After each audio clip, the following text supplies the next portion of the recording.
decidiu apoiar a reeleição do deputado Arthur Lira à presidência da Câmara, por exemplo. O partido divulgou até uma nota, a gente tem essa nota, vai colocar aí na tela, em que afirma ter decidido por unanimidade atuar na próxima legislatura de forma independente no Congresso Nacional, sem se negar ao diálogo e à colaboração.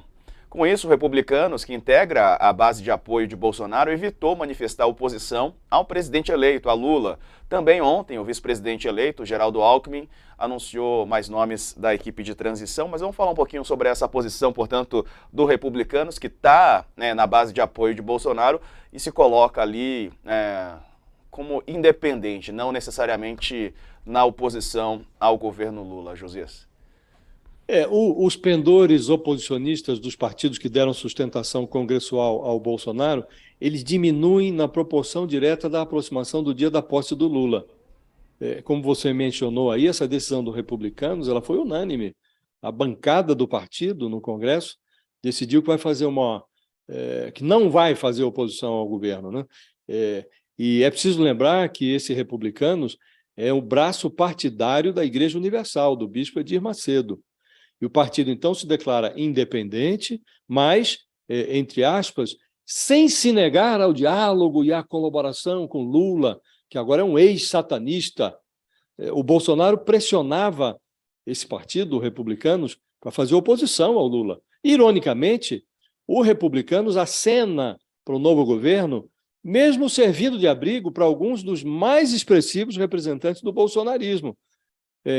Se elegeram por essa legenda, os republicanos, por exemplo, o governador de São Paulo, Tarcísio de Freitas, os senadores Hamilton Mourão, vice-presidente de Bolsonaro, Damares Alves, ex-ministra do Bolsonaro.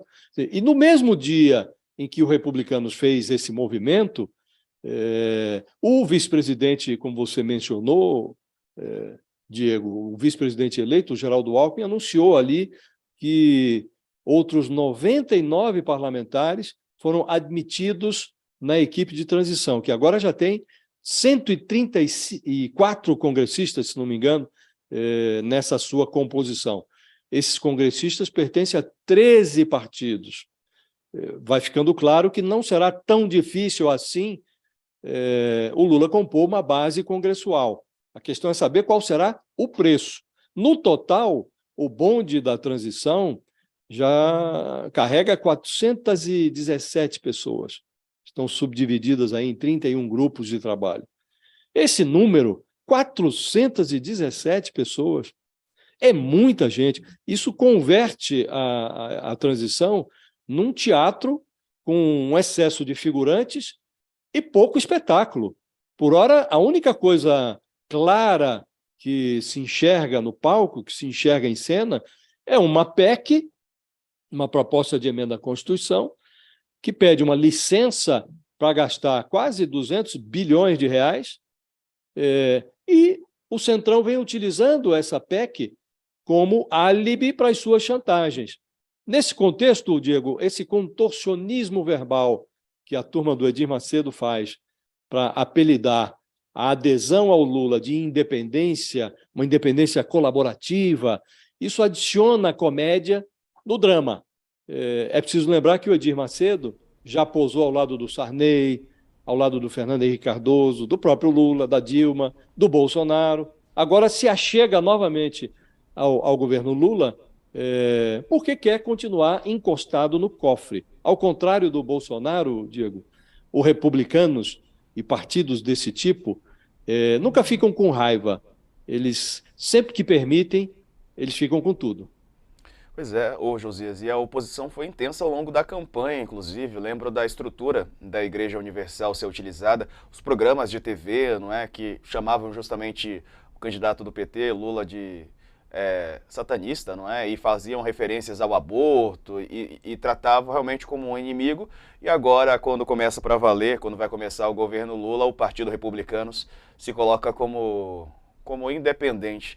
É no mínimo curioso, né, essa movimentação, e ela é escancarada, né, a olhos nus, não é nem disfarçada, é muito bem, todo mundo consegue enxergar, né, essa manifestação.